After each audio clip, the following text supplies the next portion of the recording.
Welcome to our channel. నమస్తే అండి. నమస్తే. కూటమి ప్రభుత్వం అధికారంలోకి వచ్చిన దగ్గర నుంచి కూడా వైసీపీ నేతలందరూ కూడా ఏ విధంగా బురద జల్లుదామా టీడీపీ ప్రభుత్వం మీద, ఏ విధంగా వాళ్ళని దిగజారుద్దామా అని ఎప్పుడు చూస్తూనే ఉన్నారు.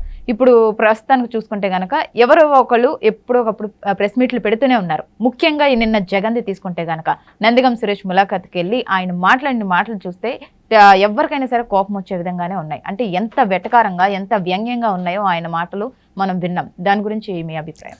రాజకీయాల్లో ఒక హుందాతనం అనేది ఉండాలి, రాజకీయాల్లో ఒక మర్యాద ఉండాలి, ఒక సాంప్రదాయం అనేది ఉండాలి. కానీ జగన్మోహన్ రెడ్డి కన్నిటికి వ్యతిరేకంగా ఈరోజు నడుచుకుంటూ ఉన్నాడు.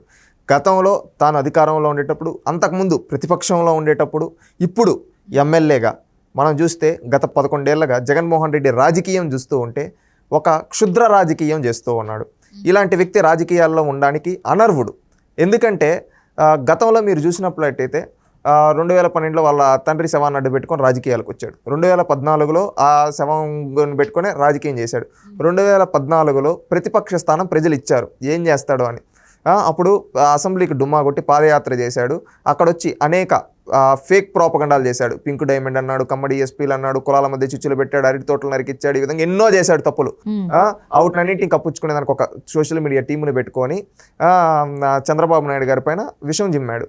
ప్రజలు కూడా ఏమనుకున్నారు, ఒక అవకాశం ఇద్దాంలే, జగన్ అడుగుతూ ఉన్నాడు కదా ఇంతగా, ఈ చంద్రబాబు నాయుడు గారిని చూసాం కదా అని ఒక్క అవకాశం జగన్మోహన్ రెడ్డికి ఇచ్చారు. ఇచ్చిన తర్వాత విశ్వరూపం చూపించాడు జగన్మోహన్ రెడ్డి. ఏంటంటే రౌడీయిజం, గూండాయిజం, ఎక్కడ చూసిన భూ కబ్జాలు. ఇతను ఒరిజినల్ మైండ్ సెట్ బయట పెట్టాడు. ఎవరిని కలవకుండా, ఎమ్మెల్యేలని ఎంపీలని ఎవరిని కలవకుండా ప్యాలెస్లో పూనుకొని ఒక తుగ్లక్ లాగా ఈ విధంగా పరిపాలించాడు. అది చూసి ప్రజలు ఇతనికి ప్రతిపక్షం ఇచ్చాం, పోరాళ్ళ పోనీలే అని జాలి చూపించి అధికార పక్షం కూడా ఇచ్చాం, ఏమీ చేయాల. అందుకని ఇతనికి ఈ రెండూ ఇవ్వకూడదని చెప్పి ప్రజలు కూర్చోబెట్టారు. కూర్చోబెట్టిన తర్వాత ఫ్రస్ట్రేషన్లో, ప్రజలు ఓడించారు అనే ఫ్రస్ట్రేషన్లో జగన్మోహన్ రెడ్డి రాష్ట్రం పైన కక్ష కట్టాడు. ఈరోజు ఎక్కడ ఏమో జరిగినా కానీ దాన్ని రాజకీయాల బులిమి చేద్దామనుకుంటున్నాడు.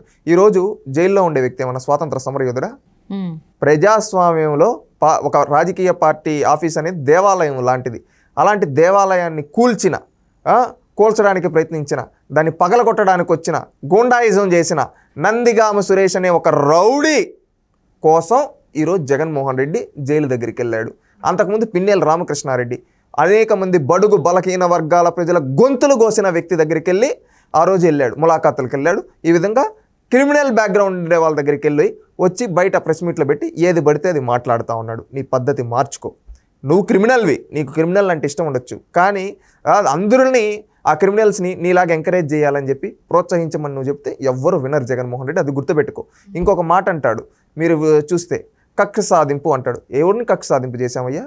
ఈరోజు నువ్వు ఎక్కడన్నా పోతుంటే నిన్ను ఆపామా? ఎక్కడన్నా నిన్ను అడ్డుకున్నావా? సూటిగా చెప్పండి. జగన్మోహన్ రెడ్డి ఇన్ని రోజుల్లో ఆయన ఉండేదే రాష్ట్రంలో ఒక రోజు ఉంటాడు, మిగిలిన రోజంతా బెంగళూరు ప్యాలెస్లో పనుకుంటాడు. ఎందుకోసం పనుకుంటాడో, ఎవరి కోసం పనుకుంటున్నాడో బెంగళూరు ప్యాలెస్కి మాకైతే తెలియదు. వారానికి ఒక రోజు వస్తాడు, వారానికి ఒక రోజు వచ్చి ఇక్కడ చంద్రబాబు నాయుడు గారి పైన విషయం చెమ్ముతాడు, మళ్ళీ ఆ తాడేపల్లి ప్యాలెస్లో పనుకుంటాడు, వెళ్తాడు, మళ్ళీ బెంగళూరుకి వెళ్తాడు. ఏదైనా వీకెండ్ ట్రిప్ లాగా ఆంధ్రప్రదేశ్కి వచ్చి అక్కడే ఉంటా ఉన్నాడు ఎవరి జగన్మోహన్ రెడ్డి. ఈయన్ని నేను సూటిగా అడగదలుచుకున్నా, నువ్వు బాధ్యత గల ఎమ్మెల్యేగా నిర్మాణాత్మకమైన విమర్శలు తీసుకుంటారు, దానిపైన మాట్లాడతారు. నువ్వు దిగజారుడు రాజకీయం మాట్లాడుతున్నాడు, కక్ష సాధింపు అంటున్నావు. ఎక్కడ కక్ష సాధింపు చేసావయ్యా? ఎవరిని కక్ష సాధింపు చేసావు? నిన్ను ఎక్కడ నాపారా? నీ కార్యకర్తలను ఏమన్నా చేశారు? ఏం చేయలా. కానీ నువ్వెందుకు అంత ఉలిక్కి పడుతున్నావు?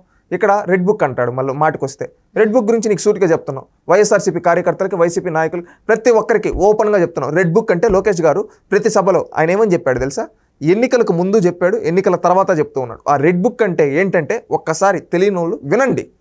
ఎవరైతే చట్టాన్ని ఉల్లంఘించి, ఎవరైతే అమాయకుల్ని వాళ్ళ అధికార బలాన్ని ఉపయోగించి వేధించారో అలాంటి వాళ్ళపైన చట్టరీత్యా శిక్షిస్తాం, న్యాయస్థానాల ముందు ప్రొసీడ్ చేస్తాం అని చెప్పారు. అర్థమైందా మీకు? మీకు రెడ్ బుక్ అంటే నాకు ఇంకోటి గుర్తుకొచ్చింది. మొన్న ఈ మధ్య భూమా అఖిలప్రియ కూడా నా దగ్గర కూడా, లోకేష్ అంటున్నారు కదా మాటికి రెడ్ బుక్ అని, నా దగ్గర కూడా ఒక రెడ్ బుక్ ఉంది. అందులో ఒక 100 మంది పేర్లు ఉన్నాయి. ఒకళ్ళిద్దరిని పాపమని వదిలేశాను, 100 మంది పేర్లు ఉన్నాయి. 100 మంది నా వల్ల ఇబ్బంది పడుతున్నారు, ఖచ్చితంగా ఇబ్బంది పడతారు అని ఆవిడ చెప్పడం జరిగింది. దాని గురించి ఇప్పుడు ఇబ్బంది పడతారు అంటే అది ఆమె యొక్క వ్యక్తిగతంగా ఏమనిందో, ఏ ఉద్దేశంతో అనిందో ఆమె భూమా అఖిలప్రియ గారు, అది ఆమన్న ఉద్దేశం కూడా ఇక్కడ లోకేష్ గారు చెప్పేది ఒకటి. మీరు చూస్తే అండి, రెడ్ బుక్ అంటే క్లారిటీగా చెప్పారు. క్లారిటీగా ఎవరైతే చట్టాన్ని ఉల్లంఘించారో, ఎవరైతే అమాయకుల్ని వాళ్ళ అధికార బలాన్ని ఉపయోగించి వేధించారో, ఎవరైతే అమాయకులు పేదవాళ్ళ భూముల్ని లాక్కున్నారో, అధికార బలాన్ని అధికార మదాన్ని చూపించే ఆ రోజు, ఎవరైతే ఆ రోజు ఏ తప్పు చేయకపోయినా అనేక మంది పైన అక్రమ కేసులు పెట్టి వేధించారో వాళ్ళపైన చట్టరీత్యా చట్టం ప్రొసీజర్ ప్రకారంగా మేము వాళ్ళని శిక్షిస్తాం అని చెప్పి చెప్పడం జరిగింది. ఇదే ఇక్కడ ఏంటంటే ఇది కూడా మీకు చెప్తాను ఎందుకు మీరు ఈ విధంగా వాళ్ళని శిక్షిస్తారంటే, ఇప్పుడు ఒక పేదవాడు ఉంటాడు, వాడికి 1 ఎకరా ఉంటుంది. ఆ 1 ఎకరా లాక్కునేసి వాడిని రోడ్డుపై నిలబెడతాడు ఒక అధికార బలాన్ని ఉపయోగించి, ఒక అధికార పార్టీ నేత. ఆ రోజు వైఎస్ఆర్సీపీ హయాంలో జరిగింది ఇది. ఈ విధంగా చేసిన వాడిని ఆ పేదవాడిని రోడ్డుపై నిలబెట్టిన వ్యక్తిని వదిలేయాలా? ఇప్పుడు భూముల్ని కబ్జా చేసి భూముల్ని మార్చి ఈ విధంగా చేసిన వాళ్ళని వదిలేయాలా? మీరు సూటిగా చెప్పండి, వదులుతామా? వదిలేది లేదు కదా. ఈరోజు ఎందుకంటే ఒక గొంతు కోసి ఒక పేదవాడిని చంపేసిన వ్యక్తిని వదులుతామా? వదలం కదా. ఎందుకు వదలాలి? ఎవరిని? ఎందుకంటే తప్పు చేసిన వాడిని శిక్షిస్తేనే రేపు సమాజంలో ఎవడన్నా తప్పు చేయాలంటే భయపడతాడు. అందుకని ఆ తప్పు చేసిన వాళ్ళని చట్టరీత్యా శిక్షిస్తామని చెప్పడం జరిగింది. మరి ఇప్పుడు ఈ రెడ్ బుక్ ఆవిడ మాట్లాడిన మాటల గురించి ఏం చెప్తారు? ఆమె మాట్లాడింది కూడా ఆ ఉద్దేశంతోనే. ఇప్పుడు ఆమెమి నేను వ్యక్తిగతంగా వచ్చి చంపేస్తాను లేపేస్తాను అనలేదు కదా. ఎక్కడా అనలా. చట్టాన్ని ఉల్లంఘించిన వాళ్ళని శిక్షిస్తామనింది. చట్టాన్ని ఉల్లంఘించిన వాళ్ళని శిక్షిస్తాం. చట్టాన్ని ఉల్లంఘించిన వాళ్ళని శిక్షించాలా లేదా? ఆ విధంగా శిక్షిస్తారంతే. ఎందుకంటే మావాడు అని అందరినీ వెనకేసుకొని రారు కదా. తప్పు చేసిన వాళ్ళని శిక్షిస్తేనే రేపు భవిష్యత్తులో వేరేవాడు తప్పు చేయకుండా ఉంటాడు. ఆ ఉద్దేశంతో ఈ విధంగా చెప్పడం జరిగింది. అంతేగాని ఇక్కడ ఎక్కడ కక్ష సాధింపు అనేది చేయదు. తెలుగుదేశం పార్టీ ఒకటి గుర్తుపెట్టుకోండి, తెలుగుదేశం పార్టీ ఎన్నడూ కక్ష సాధింపు అనేది చేయలేదు, చేయబోదు కూడా. ఎందుకంటే తెలుగుదేశం పార్టీ ఒక విలువలు విశ్వసనీయత కూడుకున్న పార్టీ. అంతెందుకు చంద్రబాబు నాయుడు గారిపైన సాక్షాత్తుగా బాంబు దాడి చేస్తేనే అలిపిరిలో దాన్ని కూడా ప్రొసీజర్ ప్రకారమే వెళ్ళారు కానీ ఎక్కడ వ్యక్తిగతంగా తీసుకోలేదు. లోకేష్ గారిపైన అనేక దాడులు చేశారు ఈ వైసీపీ ప్రభుత్వంలో. మా తెలుగుదేశం పార్టీ ఎక్కడ ఎవరిని కానీ వ్యక్తిగతంగా వెళ్ళలేదు. మీరు గవర్నమెంట్ వచ్చి 3 నెలలు ఎక్కడైనా వ్యక్తిగతంగా వెళ్ళింది, వ్యక్తిగతంగా చూసారా? ప్రొసీజర్ ప్రకారం వెళ్తున్నారు. ఇప్పుడు ఒక రాజకీయ పార్టీ కార్యాలయం ఉంది.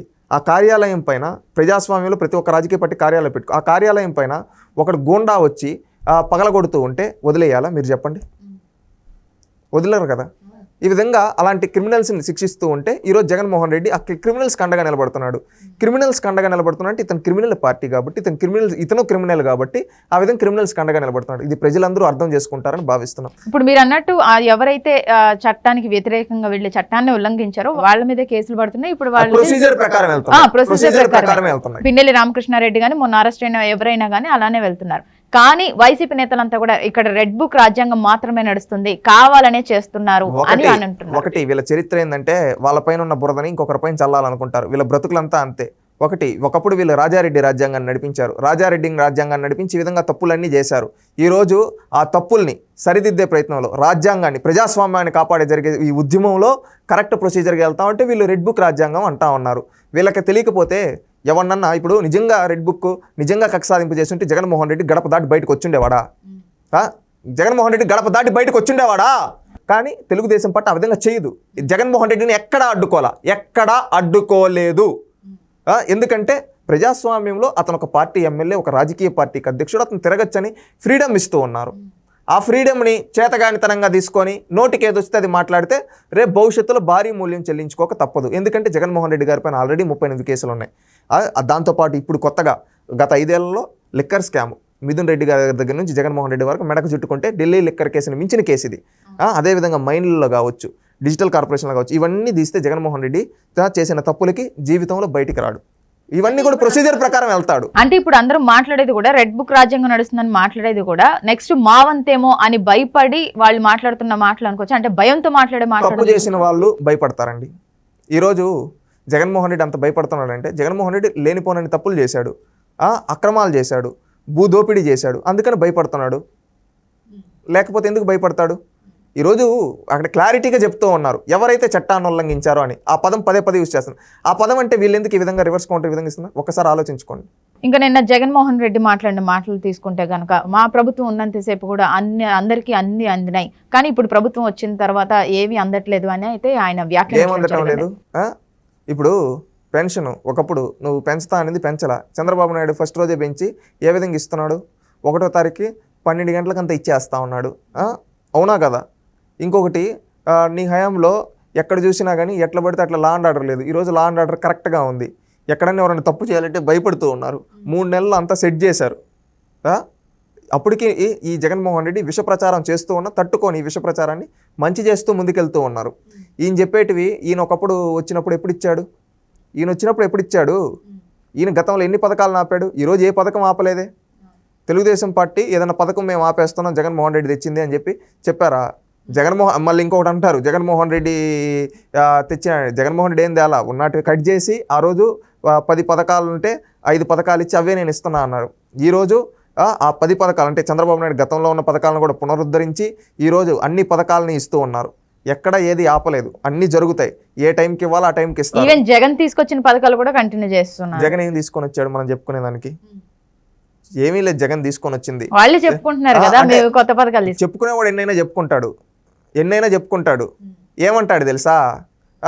108 అంటాడు. 108 సత్యం రామలింగరాజు ఐడియా. మళ్ళీ పెన్షన్ నేనే పెట్టా అంటాడు. డాక్టర్లను నేనే పెట్టా అంటాడు. డాక్టర్ ఎప్పటి నుంచి ఉన్నారండి? క్లినిక్లు ఎప్పటి నుంచి ఉన్నాయండి? అది వీళ్ళ చరిత్ర. ఏం లేదు, ఖచ్చితంగా అన్ని జరుగుతాయి.